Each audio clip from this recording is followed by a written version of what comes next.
বাংলাদেশ থেকে শ্রমিক নিয়োগের উপর নিষেধাজ্ঞা প্রত্যাহার করেছে সৌদি আরব। ৪৮ ক্যাটাগরিতে দেশটিতে কাজের সুযোগ পাবেন দক্ষ অদক্ষ শ্রমিক। এবারে মৌসুমে ৫৬টি ক্রয় কেন্দ্রের মাধ্যমে কেনা হবে কাঁচা পাট। চলতি বছর লোকসান কমার আশা বিজেএমসির।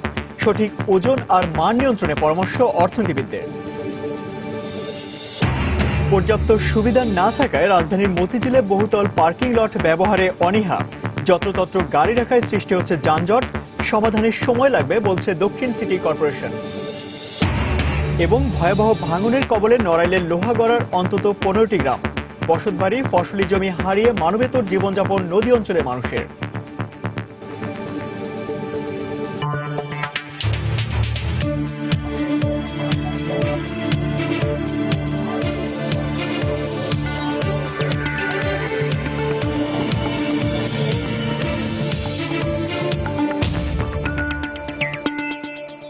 দেখছিলেন শিরোনাম। আমন্ত্রণ জানাচ্ছি দেশ ও দেশের বাইরে অর্থ বাণিজ্যের নানা খবর নিয়ে আমাদের নিয়মিত আয়োজন এই সবার বাণিজ্যে।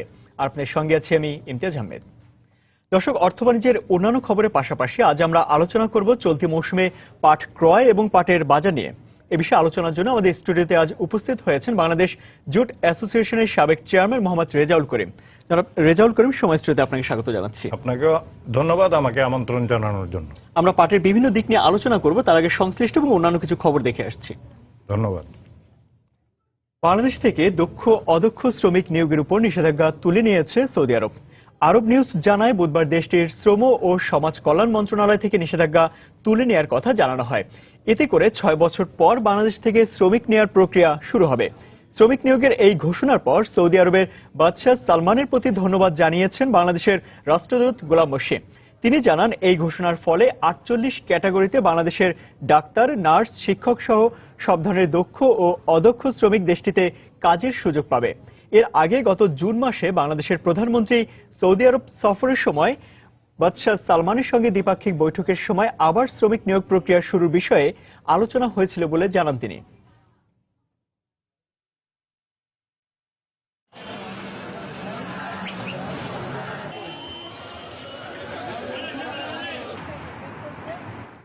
দীর্ঘ ৬ বছর পর বাংলাদেশ থেকে সৌদি আরবের শ্রমিক নেওয়ার সিদ্ধান্ত নিয়েছে। এ বিষয়ে বিস্তারিত জানতে আমরা সরাসরি চলে যাচ্ছি সহকর্মী তানিম মেহেদির কাছে। তার সঙ্গে আছেন Bangladesh association of recruiting agency Baira president Benazir Ahmed.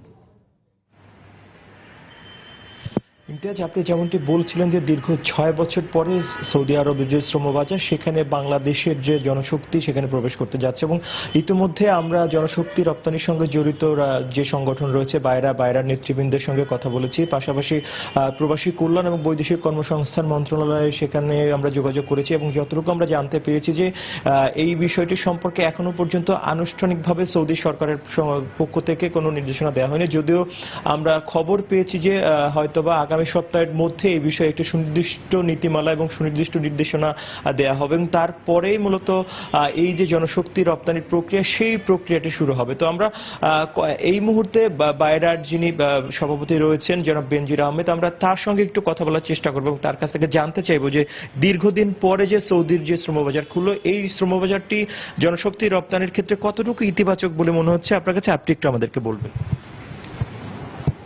ধন্যবাদ। আপনি জানতে চেয়েছেন যে কতটুকু ইতিবাচক হবে। সৌদি আরব একটা বড় শ্রমবাজার এবং একটা বড় আমাদের মুসলিম উম্মার একটি বড় দেশ, যেখানে বাংলাদেশের শ্রমিক কর্মীরা সবচেয়ে বেশি প্রাধান্য দিয়ে থাকেন। কারণ ওখানে যদি আমাদের কর্মীরা যান, তারা পবিত্র হজ পালন করার একটা সুযোগ পান, তারা উমরা হজ করার সুযোগ পান এবং মুসলিম কান্ট্রি হিসেবে আমাদের দেশের কর্মীরা সৌদি আরবকে অনেকটাই বেশি প্রাধান্য দিয়ে থাকেন। দীর্ঘ অপেক্ষার পরে আমাদের মাননীয় প্রধানমন্ত্রী বঙ্গবন্ধু কন্যা জননেত্রী দেশরত্ন শেখ হাসিনার উদ্যোগে গত জুন মাসে তিনি যখন সৌদি আরব সফর করেছিলেন মহামান্য বাদশার আমন্ত্রণে, তখন এই বিষয়ে বিস্তারিত আলোচনা হয়েছে এবং তখনই ঘোষণাটা আসছে যে সৌদি আরব বাংলাদেশ থেকে ৫ লক্ষ কর্মী তারা নিবে তাদের দেশে কাজের জন্য, তাদের দেশের ডেভেলপমেন্ট ওয়ার্কে সহযোগিতা করার জন্য। সেই নিউজটাই গতকালকে প্রকাশিত হয়েছে।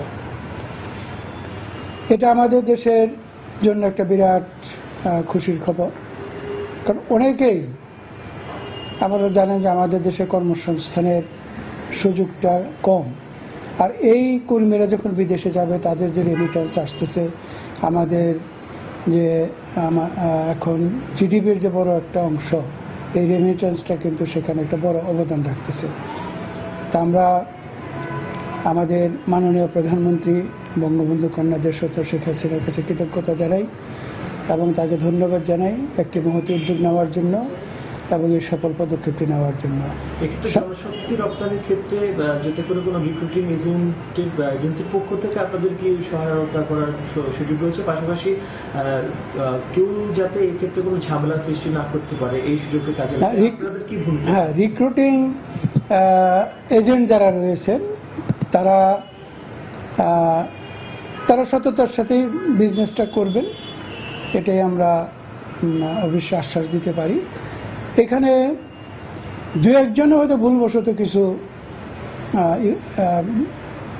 কিছু করতে পারেন, তবে সেটাও যেহেতু এখন বৈধভাবে যাবে, বিরাট মার্কেট। ধন্যবাদ, আমাদের সময় আপনাকে আমরা সুযোগ দিতে পারছি না। ইমতিয়াজ, যেমনটি বলছিলেন বাইরার সভাপতি, যে এই বিষয়টি বাংলাদেশের জন্য একটি ইতিবাচক বিষয় এবং জনশক্তি রপ্তানির ক্ষেত্রে একটি গুরুত্বপূর্ণ ভূমিকা রাখবে বলে তিনি যেমনটি মনে করছেন, এবং শীঘ্রই এই বিষয়ে দুই সরকারের মধ্য থেকে আনুষ্ঠানিক ঘোষণা আসবে এবং সেই অপেক্ষায় রয়েছেন সবাই। তো ইমতিয়াজ, এখনকার মতো এই ছিল আমার কাছে থাকা এখানকার সব শেষ খবর। ইমতিয়াজ। তানিন, আপনাকে ধন্যবাদ। দীর্ঘ 6 বছর পর বাংলাদেশ থেকে সৌদি আরবে শ্রমিক নেওয়ার সিদ্ধান্ত নিয়েছে। এ বিষয়ে বিস্তারিত জানতে আমাদের সঙ্গে সরাসরি যোগ দিয়েছিলেন তানিন মেহেদি, তার সঙ্গে ছিলেন Bangladesh association of recruiting agency Baira president Benazir Ahmed. চলে যাচ্ছি পরের খবরে। দেশের পাট ক্রয় ব্যবস্থার সংস্কারের লক্ষ্যে কাঁচা পাট ক্রয় কেন্দ্রের সংখ্যা 182 থেকে 56তে নামিয়ে এনেছে বস্ত্র ও পাট মন্ত্রণালয়। পাশাপাশি নিষেধাজ্ঞা আরোপ করা হয়েছে পাটকলে খোলা পাট প্রবেশেও। বিজেএমসির প্রত্যাশা, যথাসময়ে অর্থ বরাদ্দ পাওয়ায় চলতি বছর লোকসান কমাতে সফল হবেন তারা। যদিও সংস্থাটির এমন বক্তব্যে আস্থা নেই অর্থনীতিবিদদের।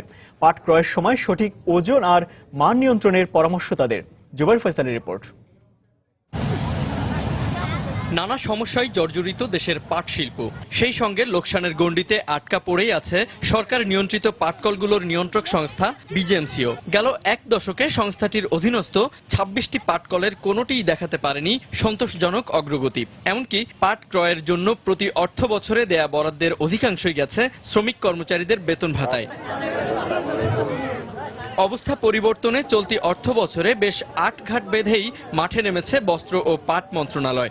বহু বছর ধরে চালু থাকা প্রায় 2 শতাধিক সরকারি ক্রয় কেন্দ্র কমিয়ে এবছর 56তে নামিয়ে এনেছে মন্ত্রণালয়। পাশাপাশি এবারই প্রথম শুরু হয়েছে মিলগুলোতে বেল হিসেবে পাট ক্রয় প্রক্রিয়া। বিজেএমসি লোকসানের যে কয়েকটা চেন, সেই চেনের মধ্যে হলো যে অতিরিক্ত আমাদের ক্রয় কেন্দ্র ছিল, এবার মাত্র 56টি ক্রয় কেন্দ্র।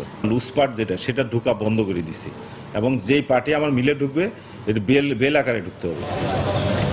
যদিও বিজেএমসি বলছে সরকারি পাটকলগুলোর সমস্যা দীর্ঘদিনের, রাতারাতি তার সমাধান অসম্ভব। অনেক বছর সমস্যা কোনো সময় 1 বছর বা 2 বছরের মধ্যে এগুলো সমাধান সম্ভব না। বিজেএমসি এর আগে উল্টা কাজটা করতো, সেটা হচ্ছে যে পাটের বছরের শেষের দিকে পাটের দামটা বাড়াতো। এবার বছরের প্রথম দিকে কিন্তু পাটের দামটা আমরা বাড়াই ফিক্স করে রাখছি।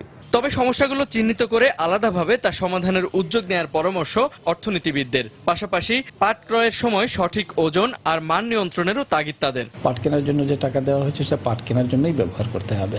অনেক সময় দেখা যায় যে মানের পাট কেনার কথা, সেটা সঠিকভাবে ওই মানটা নির্ধারণ করা হচ্ছে না। 2014-15 অর্থ বছরে বিজেএমসিকে 1086 কোটি টাকা দেয় সরকার। পরের বছর যার পরিমাণ ছিল 1121 কোটি টাকা। চলতি অর্থ বছরে বরাদ্দের পরিমাণ 1369 কোটি টাকা। যদিও এবারই প্রথম বরাদ্দের বাইরে শুধুমাত্র কাঁচা পাট কেনার জন্য আলাদাভাবে 260 কোটি টাকা বরাদ্দ দেওয়া হয়েছে সংস্থাটিকে। জুবাইর ফয়সাল, সময় সংবাদ, ঢাকা। দর্শক, আমরা রিপোর্টটি দেখলাম। এ বিষয়ে আলোচনার জন্য চলে যাচ্ছে বাংলাদেশ জুট অ্যাসোসিয়েশনের সাবেক চেয়ারম্যান রেজাউল করিমের কাছে। আমরা যেমনটি রিপোর্টটিতে দেখলাম, এছাড়া আরেকটি বিষয় আমি একটু আপনার কাছ থেকে জানতে চাই, সেটা হলো যে সরকারি একটি পরিসংখ্যানে দেখা গেছে 2013-14 অর্থ বছরে বিজিএমসির লোকসান ছিল 497 কোটি টাকা, প্রায় 500 কোটি টাকার মতো লোকসান। এবং এই লোকসানের পেছনে যে কারণটি বলা হয়, প্রধান একটি কারণ বলা হয় যে ক্রয় ব্যবস্থাপনায় আসলে কিছু দুর্বলতা কিংবা কিছু জটিলতা থাকে। তো আপনার কাছে কি মনে হয়, সেই জায়গাটা থেকে কিন্তু বেরিয়ে আসার জন্য এবছর কাঁচা পাট ক্রয় কেন্দ্রের সংখ্যা 182 থেকে কমিয়ে 56-তে নামিয়েছে, এমনটি বলছে বস্ত্র ও পাট মন্ত্রণালয় থেকে, যে এখানে আসলে দুর্নীতি কিংবা অব্যবস্থাপনা অনেকটাই কমে আসবে। আপনার কাছে কি মনে হয়, এই প্রক্রিয়ার মাধ্যমে কি আসলে দুর্নীতি কিংবা অব্যবস্থাপনা কমিয়ে আনতে কতটুকু সক্ষম হবে? ধন্যবাদ আপনাকে। এটি অবশ্য দুর্নীতি এবং অনিয়ম কমিয়ে আনার জন্য একটি পদক্ষেপ, কিন্তু আমি মনে করি এছাড়াও অতীতে আপনার শুধু পাট ক্রয়ের দুর্নীতির জন্যই কিন্তু বিজিএমসির লোকসানটি হয়নি। অতিরিক্ত জনবল, চাহিদার তুলনায় আপনার শ্রমিক নিয়োগ এবং কর্মচারী নিয়োগ, এটাও কিন্তু একটা লোকসানের জন্য একটা অন্যতম মূল কারণ ছিল। সেখানে তো প্রায় 80,000-এর মতো শ্রমিক রয়েছে। রাইট। এখন যেটা আপনার পাট ক্রয়ের ব্যাপারটা দিয়ে শুরু করেছে, আমি মনে করি বর্তমান সরকারের, বিশেষ করে পাট প্রতিমন্ত্রী জনাব মির্জা আজম সাহেবের একটি সাহসী এবং বলিষ্ঠ পদক্ষেপ। এই জন্য, কারণ আপনারা জানেন যে 182 থেকে পাট ক্রয় কেন্দ্র কমিয়ে এনে 56টিতে আনা কিন্তু চারটিখানি কথা নয়। এগুলোতে কিন্তু পলিটিক্যাল প্রেশার থাকে, এবং পাট ক্রয় কেন্দ্র যেগুলি আগে ছিল এগুলার আশেপাশে ঘিরে এক শ্রেণীর টাউট, বাটপার, ফরিয়ারাও কিন্তু ইনভলভ থাকে। সেটার থেকে উনি মুক্ত আনার জন্য যে পদক্ষেপ নিয়েছেন, এই জন্য আমি ওনাকে ধন্যবাদ জানাই। এবং পাশাপাশি যে খোলা পাটের জায়গায় বেল আকারে যে পাট ক্রয় করার জন্য যে সিদ্ধান্ত নিয়েছেন, এটাও একটি বলিষ্ঠ পদক্ষেপ। এখানে একটি অভিযোগ রয়েছে যে পাটের ওজন নিয়ে একটি দুর্নীতি ওখানে হয়ে থাকে। রাইট, আমি ওইটাতে আসতেছি। মনে করেন খোলা পাটটা যদি কিনা হয়, সেই ক্ষেত্রে কিন্তু পাটের মান এবং গ্রেডটা ঠিক মতো আইডেন্টিফাই করা যায় না। খোলা পাটটা, এটাকে লুজ পাট যেটা আমরা বলি, মনে করেন B bottom, C bottom, cross bottom, সব রকমের পাটটাই থাকে। এখন যদি কোনো পাট ক্রয় কেন্দ্র পাচ্ছে, যার ওখানে আমি লো কোয়ালিটির পাটটা দিলাম, উনি হাই কোয়ালিটি বিল করে আমাকে পয়সা দিয়ে দিল, আবার আমার থেকেও কিছু পয়সা নিল, যা কিন্তু বাস্তবতা। আমি কিন্তু অপ্রিয় সত্য কথাগুলি আমি বলছি। এইটার থেকে অনেকাংশে এই দুর্নীতি কমিয়ে আনার জন্য বেল পাট যে ক্রয়ের সিদ্ধান্ত নিয়েছে, এটা অবশ্যই একটা ভালো সিদ্ধান্ত। আমি এই প্রসঙ্গে একটু বলতে চাই, স্বাধীনতার পরবর্তীকালে বঙ্গবন্ধু যখন সমস্ত মিল কারখানাগুলিকে জাতীয়করণ করেছিল, এর ভিতরে কিন্তু পাটকলগুলিও জাতীয়করণ করা হয়েছিল।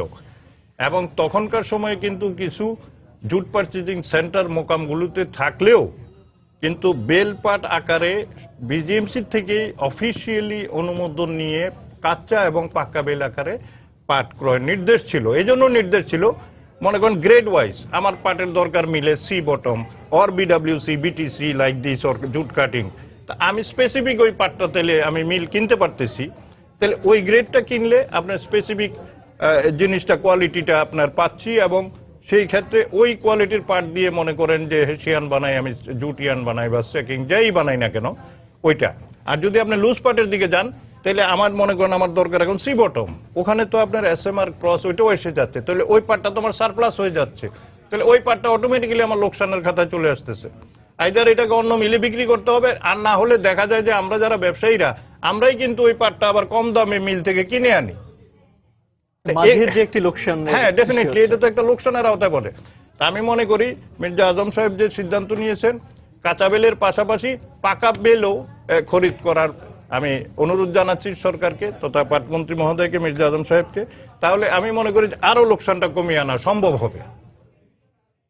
আরেকটি বিষয় বলা হয়ে থাকে যে লোকসানের অন্যতম কারণ হলো যে পরিমাণ পণ্য উৎপাদিত হচ্ছে তার বাজার নেই, অর্থাৎ বিক্রি করতে পারছে না। অনেক বেশি পরিমাণ পণ্য আসলে, বিশেষ করে যে পাট দিয়ে যে বস্তাগুলো তৈরি হচ্ছে সেগুলো আসলে পড়ে থাকছে। কিন্তু আমরা দেখেছি যে এবছর মন্ত্রী মহোদয় কিন্তু একটি উদ্যোগ নিয়েছেন যে চাল কিংবা যে গমের বিষয়টা, যে সেখানে আসলে পাটের বস্তাই ব্যবহার করতে হবে এরকম একটি বাধ্যবাধকতায়, এবং সেখানে প্রচুর একটি চাহিদাও তৈরি হয়েছে। তো এই সিদ্ধান্ত কি এখানে লোকসান কমাতে কিংবা সেই পাট পণ্যের চাহিদা বাড়াতে ভূমিকা রাখবে? আচ্ছা, আপনাকে একটু সদয় অবগতির জন্য জানাচ্ছি, মন্ত্রী মহোদয়ের সিদ্ধান্ত না, কিন্তু এটা জুট ম্যান্ডেটরি প্যাকেজিং অ্যাক্ট পার্লামেন্টে পাশ হয়েছিল 2010 সালে, এবং এটাকে 2013 থেকে এটাকে ইমপ্লিমেন্ট করার কথা ছিল সরকারের।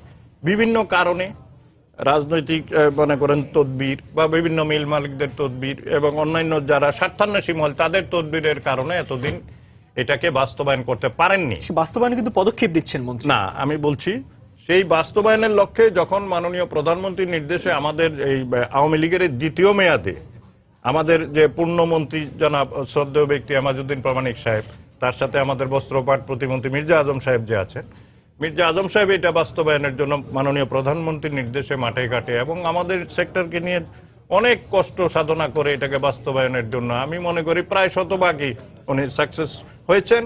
এবং এটারই ধারাবাহিকতায় গত 6ই মার্চ মাননীয় প্রধানমন্ত্রী এই বঙ্গবন্ধু আন্তর্জাতিক সম্মেলন ক্ষেত্রে আমাদের বিভিন্ন সেক্টরের যারা এর সাথে কানেক্টেড ছিল তাদেরকে পুরস্কারও দিয়েছেন এবং পাট দিবসও ঘোষণা করেছেন এক। আর এতে করে আমাদের এই তখন ধান, চাল, সার, ভুট্টা, গম, চিনি এই 6টা আইটেম কিন্তু আইনগতভাবে এটা আমাদেরকে ব্যবহার করতে হবে এই সমস্ত আইটেমের ক্ষেত্রে। তারপরে পাটকে আরো কাজে লাগানোর জন্য আভ্যন্তরীণভাবে আরো 12টি আইটেমের উপরে পাট বস্ত্র মন্ত্রণালয় কাজ করে যাচ্ছে। তাহলে হবে কি, আমাদের দেশে যে মনে করেন অন অ্যান এভারেজ আমাদের দেশে প্রায় 80 লক্ষ বেল কাঁচা পাট উৎপাদন হয়। আমরা কিন্তু রজুট এক্সপোর্ট করি, আগে এক সময় করতাম 20 থেকে 22 লক্ষ বেল, প্রায় 2000 কোটি টাকা আমাদের বৈদেশিক মুদ্রা আর্নিং হতো। এবং ওই সময় কিন্তু আজ থেকে 20 বছর আগে মনে করেন তখন 4000 কোটি টাকা। On an average jute and jute goods কিন্তু আমরা 6000-7000 কোটি টাকা আর্নিং করতাম। এই ম্যান্ডেটরি জুট প্যাকেজিং অ্যাক্ট বাস্তবায়নের ফলে এবং পাটের বহুমুখী ব্যবহারের জন্য আমরা আভ্যন্তরীণভাবেই কিন্তু আমরা পাটটা কাজে লাগাতে পারছি এবং এই জন্য আমাদের কাঁচা পাটটা বিদেশের উপর আমরা নির্ভরশীলতা অনেক কমে যাচ্ছে। দর্শক, আবার আমরা আলোচনায় ফিরছি বাংলাদেশ জুট অ্যাসোসিয়েশনের সাবেক চেয়ারম্যান রেজাউল করিমের কাছে। আমরা কথা বলছিলাম চলতি মৌসুমে পাট ক্রয় এবং পাটের বাজার নিয়ে। এর আগে যেমনটা বলছিলাম যে পাটের বহুমুখী ব্যবহারের বিষয়টা নিয়ে, যে শুধুমাত্র পাট বলতে কি আসলে আমরা পাটের বস্তা বুঝবো কিনা অথবা পাটের অন্য কোন কোন ব্যবহার থাকতে পারে, সেই জায়গাটা থেকে বর্তমানে বাংলাদেশের অবস্থান কি, অথবা আপনারা যারা উদ্যোক্তা রয়েছেন তারা আসলে সেই বিষয়ে কি কি পদক্ষেপ নিচ্ছেন? ধন্যবাদ আপনাকে।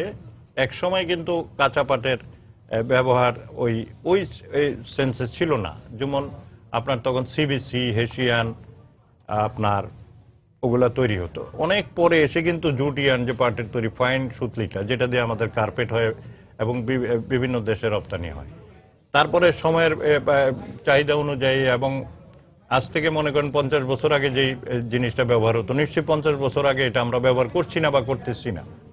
সেই ক্ষেত্রে পাটের বহুমুখী ব্যবহারের মধ্যে মনে করেন যে এখন ব্যাগ, বিভিন্ন রকমের ব্যাগ আইটেম, সোফার কাপড়, আপনার এমনকি ইদানিংকালে আপনার প্যান্ট এবং শার্টের কাপড় এগুলি তৈরি যাচ্ছে এবং পেপার পাল্প থেকে আপনার বিভিন্ন রকমের কার্ড এবং কাগজ তৈরি হচ্ছে।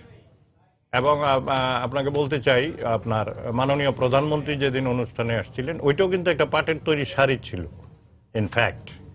এবং মাননীয় প্রধানমন্ত্রী আমাদের পাটটা নিয়ে এত চিন্তা করেন, যেটা আমি আমার 40 বছরের যাবত আমি ব্যক্তিগতভাবে প্র্যাকটিক্যাল আমি পাটের জগতে আছি, মোটামুটি একটু লেখাপড়া বা জানার চেষ্টা করি পাট সম্পর্কে। এইটুকু আমি নিজেও জানতাম না। উনি বিগত 2014 সালে যখন উনি বস্ত্র পাট মন্ত্রণালয়ে ওনার রুটিন মাফিক মন্ত্রণালয়ে পরিদর্শন করতে গিয়ে উনি বলেছিলেন প্রিন্সেস ডায়নার যে বিয়ের কাপড়টা ছিল সেটাও নাকি পাটের তৈরি ছিল। তাইলে আপনি দেখেন যে মাননীয় প্রধানমন্ত্রী পাটটা নিয়ে কত চিন্তা করেন, গভীরে চলে গেছে, যেটা আমরাও জানি না। তো এটা এই জন্য মাননীয় প্রধানমন্ত্রীকে আমি ধন্যবাদ জানাই। এবং বঙ্গবন্ধু দেশ স্বাধীন করার সময় কিন্তু যে 6 দফা ছিল এর ভিতরে কিন্তু পাটটা একটা আইটেম ছিল। যা হোক, এখন যে প্রসঙ্গে আপনি পাট এবং জুট এবং কটন দুটোর সংমিশ্রণে জুটনের একটি আমরা দেখেছি, তার ব্যবহারটা আসলে খুব বেশি হচ্ছে না, কারণটা কি? সেটাও আস্তে আস্তে হবে, কারণ এগুলি মেশিনারিজ ব্যাপার আছে, ফিনান্সের ব্যাপার আছে। তারপরে জুট ডাইভার্সিফিকেশনের যেগুলো বলতেছেন আপনি, যে এখনো পর্যন্ত ওইভাবে হচ্ছে না, ক্রমান্বয়ে হবে। এর জন্য দরকার আছে ব্যাংক ফিনান্স, কারণ আমাদের দেশে ব্যাংকের যে রেট অফ ইন্টারেস্ট এতে তো কোনো ব্যবসায়ী বাঁচতে পারবে না। In any item it should be below 10 single digit আসার কথা, যেটা আমাদের এফবিসিসি সহ আমরা বিভিন্ন প্রতিনিধিত্বকারী সংগঠনগুলো সরকারের সাথে নিয়মিত দেন দরবার করে আসতেছি। তবে জেডিপিসি, জুট ডাইভার্সিফিকেশন প্রমোশন কাউন্সিল, যেটা আমাদের তেজগাঁয়ে আছে, এটা পাট ও বস্ত্র মন্ত্রণালয়ের আওতাধীন। এই জেডিপিসি কিন্তু উল্লেখযোগ্যভাবে আপনার এই বর্তমান সরকার আসার পরে তাদের কার্যক্রম আরো বৃদ্ধি হয়েছে। I am happy personally with the JDPs activities guided by the ministry of jute and textile. যে ওনাদেরকে আমি দেখেছি যে যারা মানে আপনার নতুন নতুন উদ্যোক্তা হতে যায় তাদেরকে সাপোর্ট করতেছে, অ্যাডভাইস করতেছে, জেডিপিসি থেকে ইয়ং ছেলেপেলেরা ব্যবসায় আসার চেষ্টা করতেছে। এটা আমাদের জন্য খুবই একটা ভালো দিক এবং শুভ লক্ষণ। এভাবে যদি বহুমুখী ব্যবহারের জিনিসটা আপনার আস্তে আস্তে এগিয়ে যায়, ডেফিনেটলি আমি মনে করি যে হয়তো অদূর ভবিষ্যতে আমাদের কাঁচা পাট রপ্তানি আর নাও করা লাগতে পারে। তবে এখানে আমি একটু না বললেই পারছি না, ইন্টার রিলেটেড ব্যাপার যেহেতু, আপনার এই যে বিভিন্ন এই গভর্নমেন্টের পলিসি বাস্তবায়ন করতে গিয়ে অতীত আমাদের মানে আমি ইনফ্যাক্ট আমি র জুট সেক্টরটা রিপ্রেজেন্ট করি, সেখানে আপনার 2009-10 সালে একবার কাঁচা পাট রপ্তানি বন্ধ করে দেওয়া হয়েছিল। আবার এবার আপনার 2015 সালে এই ম্যান্ডেটরি জুট প্যাকেজিং এক বাস্তবায়ন করতে গিয়ে আমাদের র জুটটা হঠাৎ করে এক্সপোর্টটা বন্ধ করে দেওয়া হয়েছিল। 5 মাস এটা বন্ধ ছিল। এতে করে কিন্তু আমাদের সেক্টরটা দারুণভাবে আর্থিক এবং বিভিন্নভাবে ক্ষতিগ্রস্ত হয়েছে। তা আমি মাননীয় প্রধানমন্ত্রী তথা সরকারের কাছে আবেদন রাখতেছি আমাদের এই লসটা যাতে ইমিডিয়েটলি মানে ভর্তুকির মাধ্যমে হোক যেভাবে হোক এটা ওনা ক্ষতিপূরণ করেন। কারণ আপনারা জানেন যে আমরা কিন্তু বেসরকারি পাট ব্যবসায়ী রপ্তানিকারক, আমাদের কিন্তু গভর্নমেন্ট কোনো সাপোর্টই আমরা পাচ্ছি না কোথাও। আমরা কিন্তু নিজস্ব ল্যান্ড প্রপার্টিজ মর্গেজ দিয়ে ব্যাংকের লোন নিতে হচ্ছে। এটা তো আমাদের ট্রেডিং লস না। ইনফ্যাক্ট আমি যদি কোনো সরকারের একটা নীতি বাস্তবায়ন করতে গিয়ে যদি আমাদের সেক্টরটা ক্ষতিগ্রস্ত হয় তাহলে আমি মনে করি definitely government will have to bear this losses. পলিসিগত একটি আসলে ক্ষতির শিকার আপনারা হচ্ছেন, কিন্তু সেই জায়গা থেকে আসলে বাংলাদেশে যে পাটকলগুলো রয়েছে কিংবা আমরা যে প্রোডাক্ট উৎপাদনকারী যে প্রতিষ্ঠানগুলো রয়েছে সেখানে চাহিদা কতটুকু এবং আমাদের উৎপাদন আসলে কতটুকু হচ্ছে, এর মাঝের পার্থক্যটা যদি আপনার কাছে জানতে চাই।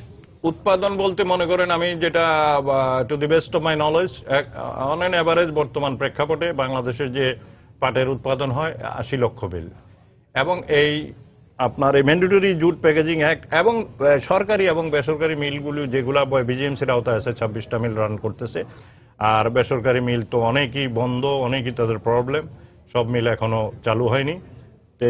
তাদের আমি বিভিন্ন সভা সমিতিতে বেসরকারি মিল মালিকরা যেগুলি তথ্য উপস্থাপন করেন, এতে আমি যেটা মনে করি যে তাদের পুরোপুরি যদি বদ্ধিশ সরকারি বেসরকারি মিলগুলো চালু হয় তাহলে হয়তো ওখানে আপনার 62 থেকে 70 লক্ষ বেল পুরোপুরি লাগার কথা। কিন্তু যে পর্যন্ত এই সমস্ত মিলগুলি এবং আপনার সরকারি বেসরকারি মিলগুলি বিএমআরই করে ঠিক মতো মেশিনগুলি না চালু হয় ও পর্যন্ত তো আমাদের বাংলাদেশের উৎপাদিত সম্পূর্ণ পাট আপনার কনজিউম হবে না, ব্যবহার হচ্ছে না বা হবে না। তা না হলে আপনার মনে করেন আমাদের রজুট আপনার আজ থেকে 3 বছর আগে 20-22 লক্ষ বেল এক্সপোর্ট হইতো, তারপরে ক্রমান্বয়ে স্ট্রেট 50% রিডিউস হয়ে গেছে। কারণ আমাদের যারা রজুটের ক্রেতা তারা তো আমাদের উপর ডিপেন্ড করতে পারতেছে না। কারণ আমি বাইরের সাথে কন্ট্যাক্ট করছি, এলসি দিয়েছে, মাল যাবে, হঠাৎ গভর্নমেন্ট উইদাউট কনসাল্টিং দি কানেক্টিং ট্রেড বডি তারা এক্সপোর্টটা বন্ধ করে দিল। তখন আমাদের দেশের যে ক্রেতা তারা তো ভাববে যে এখান থেকে তো আমার যেই র মেটেরিয়ালটা আমি ইম্পোর্ট করবো এর তো কোনো গ্যারান্টি নাই, ওয়াই শুড উই, যেটা 84-85 সনে আপনার একবার বন্ধ করছে। তখনই কিন্তু ডান্ডি সহ বিভিন্ন ইম্পোর্টার যে জুট মিলগুলি ছিল তারা ওয়াইন্ড আপ করছে।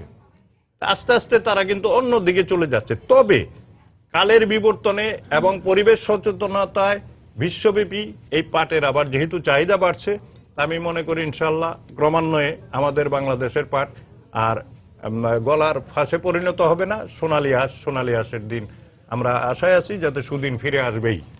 একদম সংক্ষেপে যদি আমাকে শেষে জাস্ট 30 সেকেন্ডে যদি বলেন যে আসলে কোন কোন বিষয়গুলোর উপর সর্বাধিক এখন গুরুত্ব দেওয়া উচিত এই মুহূর্তে। আমি মনে করি যেহেতু আমাদের পাটের মৌসুম শুরু হয়েছে, সরকারকে ধন্যবাদ জানাই। যে কোনো উপায়ে হোক আমি দেখতে পাচ্ছি বস্ত্র ও পাট মন্ত্রণালয় এবছর এই সঠিক সময়ে 260 কোটি টাকা পেয়েছে, এবং আরো আমি মনে করি তাদেরকে, আমি জানি না তাদের এস্টিমেট কত, 200-500 কোটি টাকা যা লাগে পাট কেনার টাকাটা অ্যাটলিস্ট এই মুহূর্তে দেওয়া উচিত। কারণ আপ টু সেপ্টেম্বর-অক্টোবর মাস পর্যন্ত কিন্তু পাটটা ওদেরকে কিনে নিতে হবে। না হলে ওই যে আপনি শুরুতে বলে গেলেন এই পাট ক্রয়ের মধ্যে দেরিতে বিলম্বে টাকা পাওয়াটাও কিন্তু আরেকটা ডবল লসের কারণ গভর্নমেন্টের, মানে বিজিএমসির মিলগুলাতে।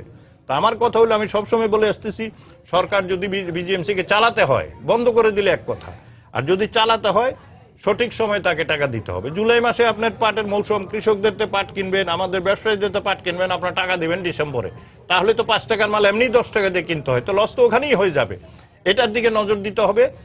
আর অতি সম্প্রতি যেটা আমরা জানি, বিজিএমসির সাথে যেটা আপনার চাইনিজ এক প্রতিষ্ঠানের আপনার চুক্তি হয়েছে, তাদেরকে বিএমআর এর মাধ্যমে নতুন যন্ত্রপাতির মাধ্যমে মিলগুলাকে উন্নত মানের আধুনিকরণ করার জন্য ওগুলা করলে তারপরে ওই যে আপনি যেটা বললেন পাটের বহুমুখী প্রোডাকশনটাও কিন্তু আরো বেড়ে যাবে। এবং একই সাথে পাশাপাশি আমাদের দাবি যে কাঁচা পাট ব্যবসায়ী রপ্তানিকারকদের যে লসগুলো হয়েছে এটাকে দিতে হবে, এবং আনটিল এন্ড আনলেস পুরো কাঁচা পাটগুলো আভ্যন্তরীণভাবে আপনার কনজিউম না হবে সেই পর্যন্ত আমাদের এটাকে সহানুভূতির সাথে আমাদের সেক্টরকে বিবেচনা করে আমাদেরকেও কিন্তু মাঠে রাখতে হবে, এবং যে পদক্ষেপ নেওয়া হবে সেগুলো আসলে দীর্ঘমেয়াদী একটি পদক্ষেপ নেওয়া উচিত। আপনাকে অসংখ্য ধন্যবাদ আমাদের সঙ্গে আলোচনা যোগ দেওয়ার জন্য। আপনাকেও ধন্যবাদ আমাকে আমন্ত্রণ জানানোর জন্য। দর্শক, আমরা আলোচনা করছিলাম বাংলাদেশ জুট অ্যাসোসিয়েশনের সাবেক চেয়ারম্যান রেজাউল করিমের সঙ্গে। আমাদের আলোচনার বিষয় ছিল চলতি মৌসুমে পাট ক্রয় এবং পাটের বহুমুখী বাজার নিয়ে। পর্যাপ্ত সুযোগ সুবিধা না থাকায় রাজধানীর মতিঝিলে সিটি কর্পোরেশনের বহুতল গাড়ি পার্কিং এর পূর্ণাঙ্গ ব্যবহার নিশ্চিত হচ্ছে না। এত বড় একটি পার্কিং লট থাকা সত্ত্বেও গাড়ি পার্ক করতে হচ্ছে ব্যস্ত রাস্তার পাশে। এতে সৃষ্টি হচ্ছে যানজটের। ঢাকা দক্ষিণ সিটি কর্পোরেশন বলছে শিগগিরই নগরীতে গাড়ি পার্কিং নিয়ে একটি নীতিমালা তৈরির পরিকল্পনা রয়েছে তাদের। এদিকে পুলিশ জানিয়েছে আইনের সুষ্ঠু ও যথাযথ প্রয়োগের পাশাপাশি পার্কিং সমস্যার সমাধানে প্রয়োজন রয়েছে নাগরিক সচেতনতার। সামিল মইদির রিপোর্ট। রাস্তার পাশে দীর্ঘ এই গাড়ির সারি বলছে শহরে যেখানে সেখানে গাড়ি পার্কিং করা নিয়ে কারো কোনো উদ্বেগ নেই। রাজধানীর মতিঝিল এলাকার সকালবেলার দৃশ্য এটি, যেখানে গাড়ি পার্ক করা নিষিদ্ধ সেখানে একাধিক গাড়ি পাশাপাশি অথবা মুখোমুখি রেখে সৃষ্টি করা হচ্ছে যানজট। এমন যত্রতত্র গাড়ি রাখার দায় সরকারি ও বেসরকারি দুই ধরনের প্রতিষ্ঠান ও ব্যক্তিরই। প্রত্যেকটি প্রতিষ্ঠানে যেখানে নিজেদের গাড়ি রাখার জন্য পর্যাপ্ত জায়গা রাখার কথা ছিল সেখানে সব গাড়ি রাখা হচ্ছে রাস্তায়। মতিঝিলে এভাবে রাস্তায় গাড়ি থাকে দুই সাইডে, কোনো সময় অসুবিধা হইতে পারে। সারে নেমে গেছে যে মানে গাড়ি যে কোন জায়গায় রাখবো এর কোনো ঠিক নেই। নগরবাসীর সুবিধার্থে রাজধানীর মতিঝিলের সিটি সেন্টারে একটি বহুতল গাড়ি পার্কিং তৈরি করেছে ঢাকা দক্ষিণ সিটি কর্পোরেশন। তবে অনেকেই এই তথ্যটি জানেন না। এই পার্কিং ভবনটি 6 তলা হলেও সেখানে নেই কোনো লিফট বা চালকদের বসার জায়গা, ফলে এখানে গাড়ি রাখায় তেমন কোনো আগ্রহ নেই। প্রত্যেকটা তলায় 2টা করে টয়লেট আছে, খুবই খারাপ অবস্থা টয়লেটের। রুমগুলো যে আছে এগুলো অপরিষ্কার। এই গাড়িটির মতো অনেক গাড়ি রয়েছে রাজধানীতে, যে গাড়িগুলো যত্রতত্র যখন তখন আসলে রাস্তার পাশে পার্কিং করছে। বিশেষজ্ঞদের মতে কোনো নীতিমালা না থাকায়, সাধারণ মানুষের সচেতনতার অভাব থাকায় এবং সিটি কর্পোরেশন এবং আইন শৃঙ্খলা রক্ষাকারী বাহিনীর সমন্বিত উদ্যোগের অভাবেই এই পার্কিং ব্যবস্থার কোনো পরিবর্তন হচ্ছে না। ঢাকা দক্ষিণ সিটি কর্পোরেশন জানিয়েছে পার্কিং নিয়ে আগামী 2 থেকে 1 মাসের মধ্যে একটি নীতিমালা তৈরির চেষ্টা করছেন তারা। তবে রাজধানীর মতিঝিলের সিটি সেন্টারের পার্কিং ভবনের সমস্যা সমাধানে সময় লাগবে। ওখানে ওই বিল্ডিং এ পার্কিং এর বিষয়ে কিছু সমস্যা আছে, ওই সমস্যাগুলো সমাধান করে আমরা চেষ্টা করব যে এই 316টাই যাতে পার্কিং আমরা ইউজেবল করতে পারি। আমরা এনফোর্সমেন্টে সবসময় জোর দিয়ে যাচ্ছি। সেখানে আমাদের যে টিম আছে সেই টিমের মাধ্যমে আমাদের প্রচারণা লিফলেট আমরা বলছি যে আপনারা নির্দিষ্ট এলাকায় পার্কিং করেন। পুলিশের পক্ষ থেকে জানানো হয়েছে নগরীতে গাড়ি পার্কিং এর সমস্যা সমাধানে আইনের যথাযথ প্রয়োগের চেষ্টা করছেন তারা। অবৈধ পার্কিং এর দায়ে গত 15 দিনে অন্তত 3000 গাড়ি ডাম্পিং এলাকায় পাঠানো হয়েছে। সামিউল মুহিত, সময় সংবাদ, ঢাকা।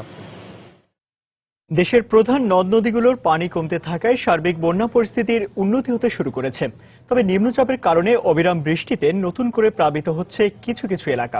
এখনো পানিবন্দী অবস্থায় আছেন অনেক মানুষ। টানা বৃষ্টিপাতে পিরোজপুরের নতুন করে প্লাবিত হয়েছে অর্ধশতাধিক গ্রাম। পানিতে ভেসে গেছে জেলার কয়েকশো মাছের ঘের। আর বেড়িবাঁধ ভেঙে যাওয়ায় জোয়ারের পানিতে তলিয়ে গেছে এলাকার বেশ কয়েকটি শিক্ষা প্রতিষ্ঠান।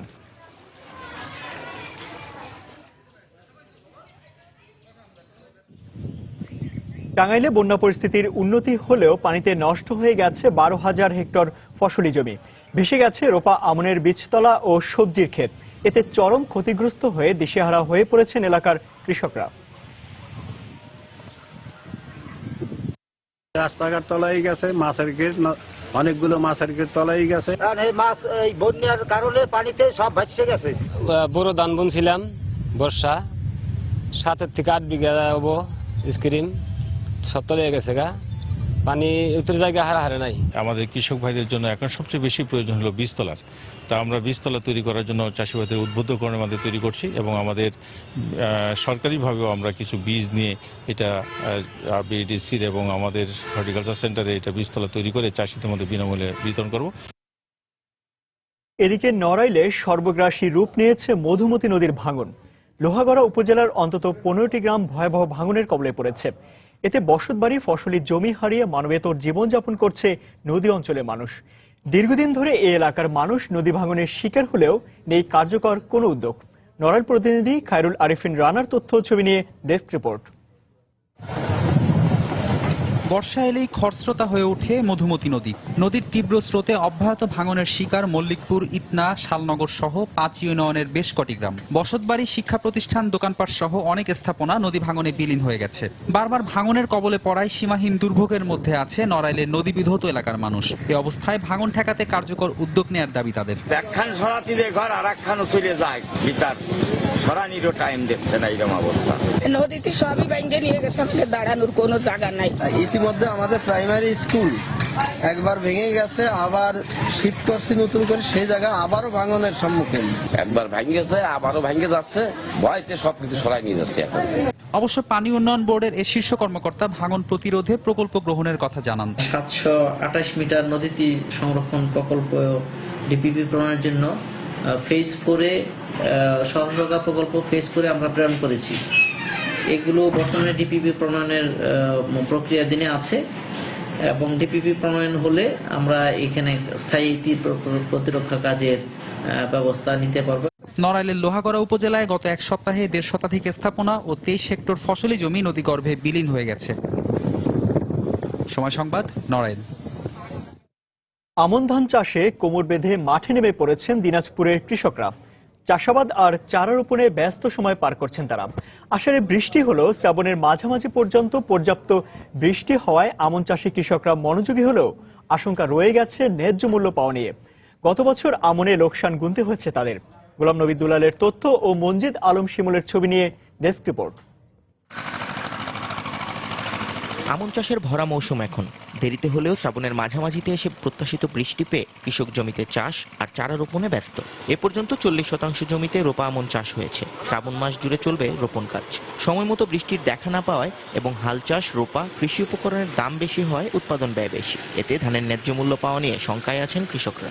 একে তো বৃষ্টি নাই, তারপর এই লেবার পাওয়া যাচ্ছে না, লেবারের দাম বেশি। সার, বীজ, পানি, বিভিন্ন লেবার সব মিলাই মনে করেন প্রায় 15,000 টাকার মতো আমাদের দাম চলে আসবে। তারপরেও ধানের দাম নেই। আষাঢ় মাসে বৃষ্টি নাই, এখন বৃষ্টি হালকা হচ্ছে, আমাদের পিছায় গেল ধান গাড়া, এতে আমাদের খরচাটা বেশি হচ্ছে। অবশ্য প্রথম দিকে পানির অভাব থাকলেও সময় মতো রোপা আমনের লক্ষ্যমাত্রা অর্জিত হবে বলে আশা করছে কৃষি বিভাগ। এবারে যে লক্ষ্যমাত্রা 2,54,607 হেক্টর, এটি আমরা অর্জন করতে সক্ষম হব এবং এটি আমরা পেরিয়ে যাব। সেই অনুযায়ী আমাদের বীজতলা যথেষ্ট করা হয়েছে। বীজতলার চারা এখন খুব ভালো অবস্থায় আছে, চারারও কোথাও সংকট নেই। গত বছর আমন চাষের লক্ষ্যমাত্রা ছিল 2,56,620 হেক্টর জমিতে। এবার লক্ষ্যমাত্রা কমে দাঁড়িয়েছে 2,54,607 হেক্টরে। সময় সংবাদ, দিনাজপুর। নতুন করে গ্যাসের মূল্য বৃদ্ধির প্রস্তাবনাকে অনৈতিক ও জনগণ বিরোধী বলে মন্তব্য করেছেন গণতান্ত্রিক বাম মোর্চা। একই সঙ্গে মূল্যবৃদ্ধির প্রস্তাবনা প্রত্যাহারেরও দাবি জানিয়েছে বাম নেতারা। বুধবার দুপুরে রাজধানীর কারওয়ান বাজারে টিসিবি চত্বরে আয়োজিত এক বিক্ষোভ সমাবেশে এ দাবি জানায় সংগঠনটি। মানববন্ধনে সরকারের বিভিন্ন দুর্নীতির কথাও তুলে ধরে বাম নেতৃবৃন্দ। তারা বলেন, দেশে যখন সন্ত্রাসী কার্যকলাপের পাশাপাশি সরকারের ক্রসফায়ার, গুম সহ রাজনৈতিক অরাজকতা চলছে, তখনই নতুন করে গ্যাসের দাম বাড়ানোর পায়তারা চালানো হচ্ছে। সরকারের এমন সিদ্ধান্ত নাগরিক জীবনের স্বাভাবিক জীবনযাত্রাকে নতুন করে বাধাগ্রস্ত করবে বলেও জানান বক্তারা। সমাবেশে সংগঠনটির অন্যান্য নেতাকর্মীরাও অংশ নেন। সরকারের যে দুর্নীতি, যে অব্যবস্থাপনা, সেখানে যে সিস্টেম লস, যে কারণে হাজার হাজার কোটি টাকা কখনো কখনো সেখানে লোকসান হচ্ছে, রাষ্ট্রের টাকা সেখানে লোকসান দিতে হচ্ছে। তাহলে সরকারের এই দুর্নীতির জন্য, চুরির জন্য সাধারণ মানুষ কেন তার জন্য শাস্তি পাবে? রেগুলেটরি কমিশন একটা বসিয়েছেন গ্যাস, বিদ্যুৎ তার মূল্য নির্ধারণের জন্য। গ্যাসের দাম কত বাড়াবে 100% থেকে 160% পর্যন্ত। কখন বাড়াচ্ছে? যখন দেশের মানুষ কথা বলার অধিকার কেড়ে নিয়েছে তখন। যখন দেশের মানুষ ভীত সন্ত্রস্ত তখন, যাতে প্রতিবাদ না হয়। বিভিন্ন দেশ থেকে 15,29,904 মেট্রিক টন জ্বালানি তেল আমদানির মূল্য অনুমোদন সহ 4,675 কোটি টাকার মোট 7টি ক্রয় প্রস্তাব অনুমোদন করেছে সরকারি ক্রয় সংক্রান্ত মন্ত্রিসভা কমিটি। গতকাল সচিবালয় বৈঠকে এ অনুমোদন দেওয়া হয়।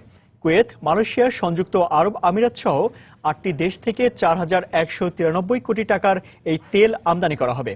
এর মধ্যে diesel 13,22,111 metric ton, jet fuel oil 1,41,804 metric ton ও ফার্নেস অয়েল 65,989 মেট্রিক টন আমদানি করা হবে। অনুমোদিত অন্যান্য প্রকল্পের মধ্যে বিএডিসির জন্য 30,000 মেট্রিক টন এমপিও সার আমদানি এবং বিদ্যুৎ উন্নয়ন বোর্ডের রাজশাহী জোনের বিদ্যুৎ বিতরণ ব্যবস্থা উন্নয়ন প্রকল্পের জন্য এসপিসি পোল ক্রয়ের প্রস্তাব অনুমোদিত হয়। আনুষ্ঠানিকভাবে যাত্রা শুরু করেছে black horse extreme explorer skydiving. রাজধানী বনানীতে আমেরিকান ইন্টারন্যাশনাল ইউনিভার্সিটিতে এই প্রোগ্রামের উদ্বোধন করা হয়। বুধবার বিকেলে এক সংবাদ সম্মেলনে এ তথ্য জানায় গ্লোব ফার্মাসিউটিক্যালস গ্রুপের অন্যতম প্রতিষ্ঠান গ্লোব সফট ড্রিঙ্কস লিমিটেড। এই স্পেশাল ক্যাম্পেইনে সারা দেশের বিভিন্ন পাবলিক ও প্রাইভেট বিশ্ববিদ্যালয়ে আগামী নভেম্বর মাস পর্যন্ত চলবে বলেও এ সময় জানানো হয়।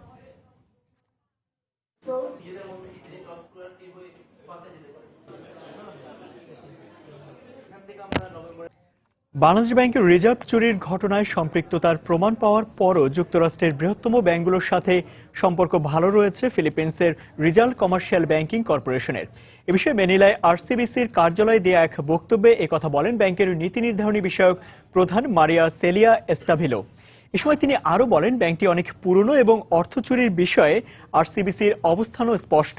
এ কারণে যুক্তরাষ্ট্রের ব্যাংকগুলোর সাথে ব্যবসায়িক সম্পর্ক এখনও আগের মতোই রয়েছে আরসিবিসির।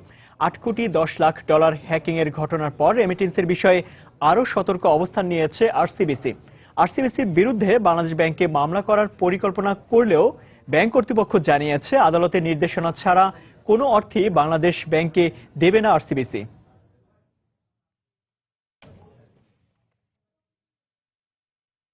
জ্বালানির উত্তোলন কমানোর বিষয়ে কোনো স্থিতিশীলতায় না আসায় জ্বালানি তেলের দাম আবারও কমে ব্যারেল প্রতি $45 নেমেছে। যুক্তরাষ্ট্র ও মধ্যপ্রাচ্যের রপ্তানি বিষয়ক দেশগুলো এ খাতে বিনিয়োগ কমিয়ে দিচ্ছে। চলছে এ খাতে কর্মী ছাঁটাই কার্যক্রম। তবে কাতারের জ্বালানি মন্ত্রী বলছেন, শিগগিরই স্থিতিশীল হবে বিশ্বের জ্বালানির বাজার। এ অবস্থায় জ্বালানির উত্তোলন কমানোর ব্যাপারে জ্বালানি রপ্তানিকারক দেশগুলোর সংগঠন ওপেকের সিদ্ধান্তের উপরই অনেকটাই নির্ভর করছে এ খাতের স্থিতিশীলতা। তবে জ্বালানির উত্তোলন বন্ধের বিপক্ষে ইরান। এ বিষয়ে চলতি মাসেই ওপেক এবং ওপেক বহির্ভূত জ্বালানি উত্তোলক দেশগুলোর বৈঠকেরও কথা রয়েছে।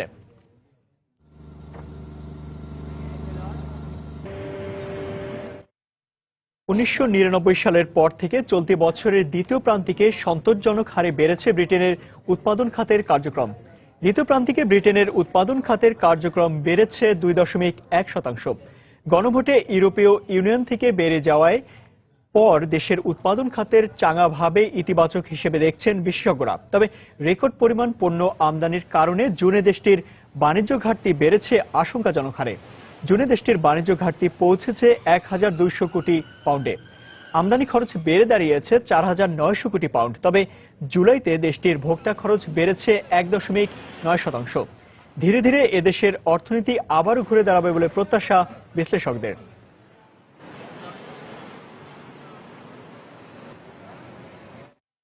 এ পর্যায়ে জানিয়ে দেব ঢাকা স্টক এক্সচেঞ্জের লেনদেন পরিস্থিতি। চলে যাচ্ছে ঢাকা স্টক এক্সচেঞ্জের অফিসিয়াল ওয়েবসাইটে। সকাল থেকে এখন পর্যন্ত যে লেনদেন পরিস্থিতি আমরা দেখতে পাচ্ছি তাতে ঢাকা স্টক এক্সচেঞ্জের যে প্রধান তিনটি সূচক রয়েছে, তিনটি সূচকে কিন্তু আমরা ঊর্ধ্বমুখী প্রবণতাই লক্ষ্য করছি। অর্থাৎ ডিএসই এক্স ইন্ডেক্স আমরা এখন পর্যন্ত দেখতে পাচ্ছি 14.52 পয়েন্টের মতো অতিরিক্ত যোগ হয়েছে এবং অবস্থান করছে 4,583 পয়েন্টে। একই ধারাবাহিকতা আমরা দেখতে পাচ্ছি ডিএসই সরিয়ে ভিত্তিক যে সূচক অর্থাৎ ডিএসই এস ইন্ডেক্স, সেখানে আমরা দেখতে পাচ্ছি 4.76 পয়েন্টের মতো বেড়েছে এবং এই সূচকটি এখন পর্যন্ত অবস্থান করছে আমরা দেখতে পাচ্ছি 1,127 পয়েন্টে। একই ধারাবাহিকতা আমরা দেখতে পাচ্ছি ডিএসই বাছাই সূচক অর্থাৎ ডিএসই 30 ইন্ডেক্স, এখানে 2.90 পয়েন্টের মতো অতিরিক্ত যোগ হয়েছে এবং অবস্থান করছে 1,786 পয়েন্টে।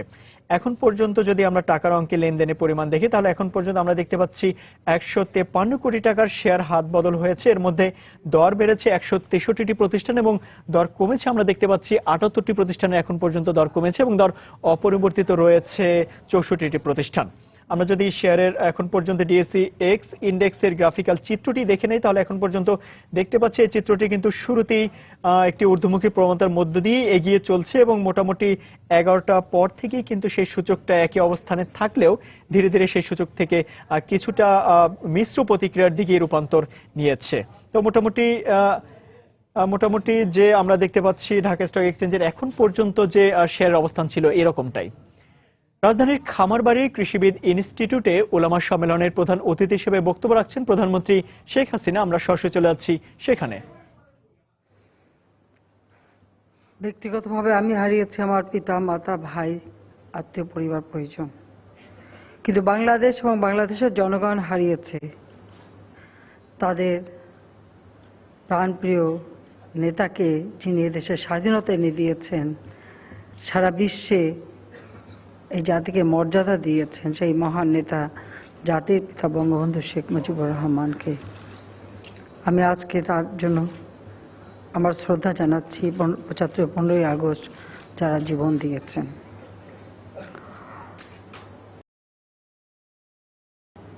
যে 30 লক্ষ শহীদের রক্তের বিনিময়ে 2 লক্ষ মা বোনের মহান আত্মত্যাগের বিনিময়ে আমরা স্বাধীনতা পেয়েছি, তাদের প্রতি আমি শ্রদ্ধা জানাই, চার জাতীয় নেতার প্রতি। 75 15ই আগস্ট বাবা মা সব হারিয়েছিলাম, শুধু আমি আর আমার ছোট বোন বিদেশে ছিলাম বলেই আমরা বেঁচে গিয়েছিলাম। জানি না আল্লাহর কি ইশারা ছিল। মাত্র 15 দিন আগে দেশ ছেড়ে স্বামীর কর্মস্থলে গিয়েছিলাম। মানুষ একটা শোক সইতে পারে না, কিন্তু আমরা 2 বোন এই শোক জানি না আল্লাহই বোধহয় সহ্য করার ক্ষমতা দিয়েছেন। কারণ যে আকাঙ্ক্ষা নিয়ে আমার বাবা এদের স্বাধীন করেছিলেন, যে বাংলাদেশের মানুষ যারা দরিদ্র, ক্ষুধার্ত, বুভুক্ষ, যাদের ঘর নাই, বাড়ি নাই, পরনের ছিন্ন কাপড়, রোগের চিকিৎসা পায় না, সেই মানুষগুলির ভাগ্য তিনি পরিবর্তন করতে চেয়েছিলেন। ক্ষুধার্ত মানুষের মুখে অন্ন জোগানো, রোগে চিকিৎসার ব্যবস্থা করা, শিক্ষার আলোতে আলোকিত করা, গৃহহারাকে ঘর তৈরি করে দেওয়া এবং তাদের উন্নত জীবন দেওয়া, এটাই ছিল তার জীবনের একমাত্র কামনা। আমার ক্ষুদ্র প্রচেষ্টায় আমি দেশের মানুষের সেবা করে যাচ্ছি, জনগণের সেবা করে যাচ্ছি। বারবার আঘাত এসেছে। এই আগস্ট মাসে 21শে আগস্ট গ্রেনেড হামলা আমরা আইভি রহমান সহ আমাদের 22 জন নেতাকর্মীকে হারিয়েছি। পরপর 13টি গ্রেনেড ছোড়া হয়েছিল আমার উপর। আমার নেতাকর্মীরা আমাকে মানব ঢাল রচনা করে তারা রক্ষা করেছিল, কিন্তু আমি মনে করি এখানে বোধহয় আল্লাহ রাব্বুল আলামিনেরই একটা মহান ইশারা ছিল বলেই সে যাত্রা আমি রক্ষা পেয়েছি। শুধু একবার না, সরাসরি আমাকে গুলিও করা হয়েছে, বহুবার বোমা মেরা হয়েছে। আমাদের কোটালি পাড়ায় 76 কেজি ওজনের বোমা পুঁতে রাখা হয়েছিল। একজন চায়ের দোকানের সাধারণ মানুষ সেই বোমাটা উদ্ধার করে। আমি সে যাত্রা বেঁচে চাই ওই একটা মানুষের কারণে, যে সে ওটা বের করতে পারে যেখানে একটা বোমা পোতা। কাজে এখানে আল্লাহর ইশারা ছাড়া এটা কখনো সম্ভব না। তাই আমি সবসময় এটা মনে করি যে আল্লাহ কিছু মানুষকে কিছু কাজ দেন, আর সেই কাজ সম্পূর্ণ না হওয়া পর্যন্ত আল্লাহই বোধহয় রক্ষা করেন। আর এই বিশ্বাস নিয়েই আমি নির্বিঘ্নে যত বাধা আসুক তা অতিক্রম করে চলার চেষ্টা করি। বাংলাদেশে আমাদের দেশের 90% মানুষ ইসলাম ধর্মে বিশ্বাস করে, কিন্তু বাংলাদেশের সবথেকে সুন্দর হলো যে প্রত্যেক ধর্মের মানুষ প্রত্যেক ধর্ম মানুষকেই সম্মান করে, শ্রদ্ধা করে এবং তাদের রক্ষা করে বিপদ আপদে। এটা হচ্ছে এদেশের মানুষের সবথেকে বড় অর্জন। এবারেও ঈদের জামাতে হিন্দু সম্প্রদায়ের মানুষ তারা পাহারা দিয়েছে আইন শৃঙ্খলা রক্ষাকারী সংস্থার সাথে যেন নির্বিঘ্নে নামাজ আদায় হতে পারে, তারা সহযোগিতা করেছে। আবার আমাদের মুসলমান ভাইয়েরা, হিন্দুরা যখন তাদের পূজা আর্চা করেন, ওই পাড়া প্রতিবেশী এলাকার লোক তারাই তাদের রক্ষা করার চেষ্টা করে, তারাই তাদের ভাড়া দেয়। ঠিক এভাবে হিন্দু, খ্রিস্টান, বৌদ্ধ এবং আমার মুসলমান ভাইয়েরা সবাই মিলেমিশেই যার যার উৎসবে সবাই শরিক হন, সবাই সবাইকে সহযোগিতা করেন। বাংলাদেশে এই যে সুন্দর একটা সামাজিক ব্যবস্থা, এবং যেটা কিন্তু আমরা ইসলাম ধর্ম থেকেই শিখি, ইসলাম ধর্মই সেটা শিক্ষা দিয়েছেন, অপরকে সহযোগিতা করা, অপরের প্রতি সহানুভূতিশীল হওয়া। সেই ধর্ম পৃথিবীর সব থেকে উদার ধর্ম, পৃথিবীর সব থেকে মানবিক ধর্ম, পৃথিবীর সব থেকে গুরুত্বপূর্ণ ধর্ম ইসলাম ধর্ম, যে ধর্ম শান্তিতে বিশ্বাস করে, হিংসা, দেশ, সন্ত্রাস, জঙ্গিবাদে বিশ্বাস করে না। আজকে সব থেকে দুঃখ লাগে যে সেই আমাদের এই পবিত্র ধর্মকে কিছু মানুষ ভুল পথে গিয়ে মানুষ হত্যা করে, জঙ্গিবাদ সৃষ্টি করে এই ধর্মকে হেয় প্রতিপন্ন করছে। আমার নিজের কষ্ট হয় এই কারণে, অনেক সময় অনেক আন্তর্জাতিক